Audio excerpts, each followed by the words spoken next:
50 ওভারের ইনিংসে ব্যাটিং অর্ডারে যিনি নেমেছিলেন 9 নম্বরে, সুপার ওভারে 3 ব্যাটসম্যানের মধ্যে তাকে কেন নামানো হলো না, এটা নিয়ে আমাদের যে হাহাকার, আমাদের যে সামগ্রিক হাহাকার, আমাদের যে যৌক্তিক হাহাকার, সেটাই কি বাংলাদেশ ক্রিকেটের স্ট্যান্ডার্ডটা শো করছে না? ওয়েস্ট ইন্ডিজের কাছে দ্বিতীয় ওয়ানডে ম্যাচে সুপার ওভারে আমরা হেরে গিয়েছি এবং সেইখানে রিশাদ হোসেনকে ব্যাটিংয়ে কেন পাঠানো হয়নি তা নিয়েই তো তোলপাড় চলছে। সেই ম্যাচ শেষ হয়ে যাওয়ার মোটামুটি 24 ঘন্টা পরেও কিংবা সিরিজ নির্ধারণী ম্যাচ শুরু হওয়ার এই 12 ঘন্টা আগেও যখন এই ভিডিওটা করছি, তখনও রিশাদকে খেলতে না নামানোর ওই আলোচনাটা ভীষণ রকমের প্রাসঙ্গিক। এবং সেই প্রসঙ্গক্রমে প্রশ্ন আসে, বাংলাদেশের তাহলে বাকি ব্যাটসম্যানরা কি করেন? তাদের উপরে আস্থা কেন রাখা যায় না? আমাদের কোচিং এ যারা রয়েছেন, কোচিং স্টাফে, তারাই বা আসলে করেনটা কি? সুপার ওভার কোনো সময় আমরা খেলিনি, এইটা কি কোনো এক্সকিউজ হতে পারে? সুপার ওভারের জন্য আমরা প্রস্তুতিটা কি নিব না? আমরা কি সবসময় সেই ডান হাতি বাম হাতি ওই ভাবনার জায়গাটাতেই ওই গোড়ামিটাই আমরা করব এবং করতেই থাকবো, এবং সেই জায়গাটাতে আমরা ট্যাকটিক্যাল ব্লান্ডার একের পর এক করতেই থাকবো? এবং আমাদের কোচিং স্টাফের সবচেয়ে প্রভাবশালী যিনি আসলে মূলত দল চালান, মোহাম্মদ সালাউদ্দিন, তাকে তাহলে এই সবকিছুর দায়গুলো কেন নিবেন না? তিনি কেন তাকে এই দায়গুলোর জায়গা থেকে সেই মুক্তিটা পাবেন? প্রশ্ন তো অনেক, উত্তরগুলো মোরলেস আমরা জানি, কিন্তু সেইগুলো বোধ হয় আসলে প্রকাশ্য বলতে সবারই একটুখানি বাধো থাকে। দেখেন, ওয়েস্ট ইন্ডিজের সঙ্গে এই দ্বিতীয় ওয়ানডে ম্যাচটাতে বাংলাদেশ যেই ব্যাটিং অর্ডারটাতে খেলেছে, সেইখানে রিশাদ নেমেছিলেন 9 নম্বরে। সাইফ হাসান সৌম্য সরকারের ওপেনিং পার্টনারশিপ, তারপরে তাওহিদ হৃদয়, নাজমুল হোসেন শান্ত, মাহিদুল ইসলাম অঙ্কন, মেহেদী হাসান মিরাজ, নাসুম আহমেদ, নুরুল হাসান সোহান, এরপরে গিয়ে এইখানটাতে নামানো হয়েছিল রিশাদ হোসেনকে। এর মধ্যে দিয়ে শুধুমাত্র নাসুম আহমেদের কথাই বলতে পারেন যে ব্যাটিং অর্ডারে তাকে একটু আগে পাঠানো হয়েছে, এবং সেই জায়গাটাতে না হলেও তো রিশাদ আমাদের আসলে 8 নাম্বার ব্যাটসম্যানই। এখন সেই 8 নাম্বার ব্যাটসম্যানকে কেন সুপার ওভারে নামানো হয়নি, ওইটা নিয়ে যে আমাদের হাহাকারের যে জায়গাটা, এবং আমি বলছি সেটা অবশ্যই যৌক্তিক, অবশ্যই রিশাদকে পাঠানোটা উচিত ছিল।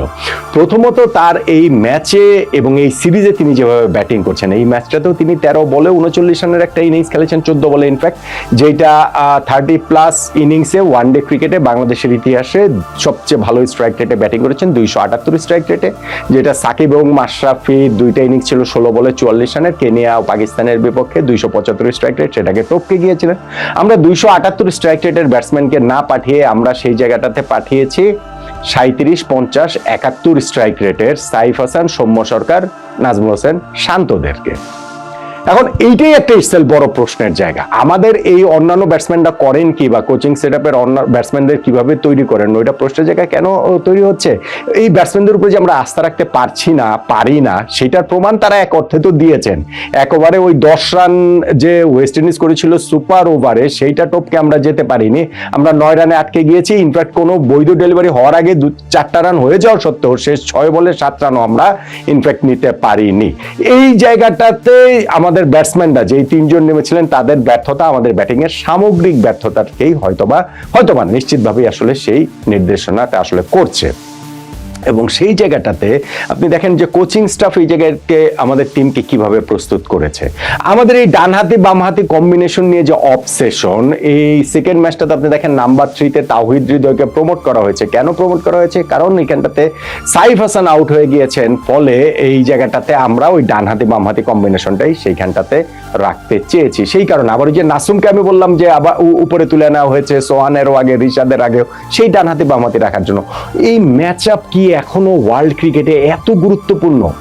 আচ্ছা, গুরুত্বপূর্ণ আমি বুঝলাম, কিন্তু সেইটাতে যখন আমরা টাইম এন্ড এগেইন ফেল করি, আমরা ওইটাতেই কি কারণে আঁকড়ে ধরে রাখবো, আঁকড়ে ধরে থাকবো? সেটা কি একটা বড় প্রশ্নের জায়গা না? আমাকে বলেন তো দেখি। আমাকে আপনি বলেন, যখন প্রেস কনফারেন্সে এসে সৌম্য সরকার বলছেন যে প্রতিপক্ষের ওই জায়গাটা থেকে গিয়ে আমরা 2 জন বাহাতি যদি নামতাম, তাহলে যদি কোনো অফ স্পিনার চলে আসতো, তাহলে আমরা গিয়ে বিপদে পড়ে যেতাম। প্রথম কথা যে 1 ওভারের ক্রিকেট 11 রান করতে হবে, সেই জায়গাটাতে প্রতিপক্ষে কোনো অফ স্পিনার যদি চলে আসে, সেই ক্ষেত্রে বাংলাদেশ বিপদে পড়ে যাবে। এইভাবে ইন্টারন্যাশনাল ক্রিকেট হয় না। এই মানসিকতা নিয়ে ইন্টারন্যাশনাল ক্রিকেট হয় না, নাম্বার 1। আর নাম্বার 2, আকিল হোসেন যে সুপার ওভার করবে, এইটা সৌম্য বলছেন তিনি জানতেন না, তিনি কেন বলেছেন সেটা তিনিই জানেন। এইটা ভাই না জানার কিছু নাই। আকিল হোসেন এই সুপার ওভারটা করবেনি। বাংলাদেশ যদি ইভেন দুইটা বাতিও নামিয়ে দিত, ধরেন সৌম্য এবং শান্তকে নামিয়ে দিল, তাহলেও মানে শুরুতে, তাহলেও হচ্ছে গিয়ে আকিল হোসেন এই ওভারটা করতেন। কেননা আকিল হচ্ছে গিয়ে এই শর্টেস্ট ফরম্যাটে, আপনি যদি টি-20 ফরম্যাটে কথা বলেন, তাহলে তিনি পৃথিবীর সেরা বোলারদের একজন। এবং খেলাটা যখন নেমে এসেছে আসলে এক ওভারে, সুপার ওভারে, তখন তো এটা টি-20 ফরম্যাটেরও আরো শর্টার ভার্সন, এক ওভারের ভার্সন আর কি চলে আসলো। তো সেখানে আকিলকে দিয়ে বোলিং করানো হবে না, এই জিনিসটা আমরা অ্যান্টিসিপেট করতে পারলাম না। প্রথমত আমরা হচ্ছে গিয়ে ওই ভীতু কাপুরুষের মতো আমরা ভাবলাম যে দুইজন বাহাতি নামলে আমরা আসলে অফ স্পিনার দিলে আমরা পারবো না, আর তারপরে এটা আকিলকে দিয়েই যে বোলিং করানো হবে এইটাও আমরা আসলে অ্যান্টিসিপেট করতে পারলাম না। এই পুরো জিনিসটাই, পুরো সাগাটাই আসলে ভীষণ ভীষণ রকমের দুঃখজনক বলেই আমার কাছে সেটা মনে হয়। রিশাদ হোসেনকে এই ম্যাচে যদি খেলানো হতো সুপার ওভারে, তাহলে যে আমরা জিতেই যেতাম নিশ্চিতভাবে তা আমি বলছি না, কেউই আমরা সেটা বলছি না, কিন্তু না খেলানোর সিদ্ধান্তটা যে ভুল, সেই বিষয়ে মোটামুটি সবাই আসলে এখন, ইভেন ওয়েস্ট ইন্ডিজ ক্যাম্প থেকেও তারাও বলেছে যে রিশাদকে সুপার ওভারে ব্যাটিংয়ে না দেখে তারা একটু চমকে গিয়েছে, তারা আসলে সারপ্রাইজ হয়েছে, পুরো টিমই সারপ্রাইজ হয়েছে, যেটা ওয়েস্ট ইন্ডিজের ফেভারে গিয়েছে। অর্থাৎ আমাদের ভালো ওয়েস্ট ইন্ডিজও বোঝে, কিন্তু আমাদের ভালোটা আমরা আসলে বুঝি না, এবং সেই ভালো বোঝায় মূল ব্যক্তিটাকে, মোহাম্মদ সালাউদ্দিন।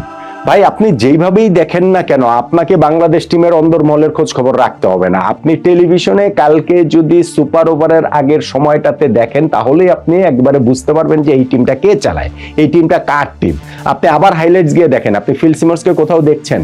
ফিল সিমন্সের কোনো জায়গাতে আপনার মনে হচ্ছে যে তিনি তার ভয়েসটা, আমি তো তাকে দেখতেই পাইনি। হ্যাঁ, মেহেদী হাসান মিরাজকে দেখেছি, কিন্তু সেইখানটাতে অনেক বেশি হচ্ছে গিয়ে মোহাম্মদ সালাউদ্দিনের ইনস্ট্রাকশন ফলো করার দিকেই তাকে আসলে দেখেছি। সালাউদ্দিনই আসলে শোটা রুল করছেন, এটা আসলে বোঝা যাচ্ছে যে বাংলাদেশ টিমটাকে একেবারে অ্যাবসলিউটলি তার টিম। তাহলে যদি ওই রকমই হয়, সিনিয়র অ্যাসিস্ট্যান্ট কোচের যে দায়িত্বটা দেওয়া হয়েছে, এইরকম একটু আড়ালে রাখার দায়িত্বের প্রয়োজনটা কি?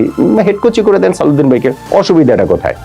ফিল সিমন যদি শুধুমাত্র নামেই থাকেন, কাগজে কলমেই থাকেন, তাহলে মাসে মাসে তার পেছনে আমাদের 30-35 লাখ টাকা খরচ করার দরকারটা কি? সালাউদ্দিন ভাইয়ের পেছনে যে 10 লাখ টাকা খরচ করছি, তাকে দরকার হলে আরো 10 লাখ টাকা বাড়িয়ে 20 লাখ টাকা আমাদের হেড কোচটা তাহলে নিয়োগ দেওয়া হোক। বিষয়টা হচ্ছে কি যে যখন টিম সফল হয়, তখন এরকম একটা একটা একটা সিন্ডিকেটের জায়গা তো রয়েছেই, এটা একটা ফিসফাসের জায়গা তৈরি হয়ে যায় যে না, সালাউদ্দিন ভাই বাংলাদেশ ক্রিকেটের এই সাফল্যের তার তিনি হচ্ছে কারিগর। যেমন ধরুন টি-20তে আমরা ভালো খেলছি, আমরা সাকসেস পাচ্ছি, সেইখানে সালাউদ্দিন ভাই নাকি এই সাফল্যের কারিগর। ব্যর্থ যখন বাংলাদেশ টিম হয়, তখন তাহলে সেই ব্যর্থতার দায়টা কেন নেন না? সেই ব্যর্থতার দায়টাও তো ওই ক্ষেত্রে অবশ্যই অবশ্যই তার নেওয়া উচিত নয় কি? আমাদের বাংলাদেশ টিমের সঙ্গে ছিলেন আগে যিনি পারফরমেন্স অ্যানালিস্ট হিসেবে মহসিন শেখ, তিনি আজকে ফেসবুকে তার সোশ্যাল মিডিয়াতে একটা স্ট্যাটাস দিয়েছেন, এবং সেখানটাতে তিনি লিখছেন যে যখন আপনি ড্রেসিং রুমের বাইরে থাকেন তখন লোকাল ক্রিকেটারদের কমন সেন্স নিয়ে প্রশ্ন তোলেন, কিন্তু যখন আপনি নিজেই চার্জে থাকেন, দায়িত্বে থাকেন, তখন ওই আপনার কমন সেন্সটা কই যায়? মোহাম্মদ সালাউদ্দিনকে ইঙ্গিত করে লেখা স্পষ্ট, কারণ সালাউদ্দিন ভাই আমাদের এই কমন সেন্স নিয়ে, ক্রিকেটারদের কমন সেন্স নিয়ে প্রশ্ন তুলেছিলেন। এখন তো তিনি দায়িত্বে, আমরা এই ম্যাচটাতে যে এত এত কিছু ঘটে গেল, কমন সেন্সটা কোথায় গেল আমাকে একটু বলেন, আমাকে সেটা একটু বোঝান। সো মহসিন শেখের এই প্রশ্ন তোলাটা ভ্যালিড, মানে এই প্রশ্নটা অনেকেরই আসলে প্রশ্ন, এবং সেই জায়গাটাতে আমার কাছে মনে হয় যে বাংলাদেশ ন্যাশনাল টিম বা আমাদের ক্রিকেট, তিনি যে আসলে ঠিক কোন স্পেসিফিক যে কি দায়িত্বে, আপনি ধরেন এখন স্পিন বোলিং কোচ রয়েছেন, আমাদের পেস বোলিং কোচ রয়েছেন, আমাদের ফিল্ডিং কোচ রয়েছেন, ব্যাটিং সাইডটাই তো সালাউদ্দিন ভাই দেখাশোনা করেন, রাইট? এখন সেই ব্যাটিং এর জন্য নাকি আবার স্পেশালিস্ট কোচ আনা হবে। আই এম নট শিওর যে এটা আসলে মোহাম্মদ আশরাফুল হবেন কিনা। আমি যতটা জানি সেটা হচ্ছে বাইরে থেকে কোচ আনার, অস্ট্রেলিয়া থেকে স্পেশালি আনার সেই চেষ্টা চরিত্র বাংলাদেশ ক্রিকেট বোর্ড করছে, ঠিক আছে, সেটা যেই আসুক না কেন। সো সেইটাই যদি হয়, সালাউদ্দিন ভাইয়ের আসলে কাজটা কি? সব যদি স্পেশালিস্ট জায়গাগুলোতে সেই কোচ যদি থাকেই, সেইখানটাতে এখন যে তিনি ব্যাটিংটা দেখাচ্ছেন, সেই ব্যাটসম্যানরা বেশিরভাগ সময় ফেল করছে, আর সেইখানেও স্পেশালিস্ট ব্যাটিং কোচ নিয়ে আসলে সিনিয়র অ্যাসিস্ট্যান্ট কোচ হিসেবে মাসে এই 9 লাখ 10 লাখ টাকা করেই শুধুমাত্র নিয়ে যাবেন, এবং সেইখানটাতে রেসপন্সিবিলিটির জায়গা নেবেন না। এটা আসলে খুবই খুবই খুবই আনফর্চুনেট বলেই এটা মনে হচ্ছে। বাংলাদেশ ক্রিকেটটা এখন যেই জায়গাটাতে এসে দাঁড়িয়েছে, আমরা ব্ল্যাক সয়েলে ব্ল্যাক ম্যাজিকে এই সিরিজটা জিতে অন্তত পক্ষে 3-0 জিতে 2027 বিশ্বকাপে সরাসরি কোয়ালিফাই করার পথে এগুতে চেয়েছিলাম, কিন্তু আমাদের ওই যে অতি চালাকের গলায় দড়ি পড়ে সিরিজের দ্বিতীয় ম্যাচ হারার পরে এখন এমন একটা অবস্থা, সিরিজটাই আদৌ আমরা জিততে পারি কিনা। আর যদি সেইটা আমরা না করি, যে প্রশ্নগুলোর জায়গা তৈরি হয়েছে দ্বিতীয় ওয়ানডে ম্যাচে আমরা সুপার ওভারে হেরে গিয়ে, সেই প্রশ্নগুলো কিন্তু ক্রমশ বড় থেকে আরো বড় হতে থাকবে এবং বাংলাদেশ ক্রিকেটের 2027 বিশ্বকাপ খেলাটাও ক্রমশ আরো ঝুঁকি থেকে বড় ঝুঁকির মধ্যে পড়ে যাবে।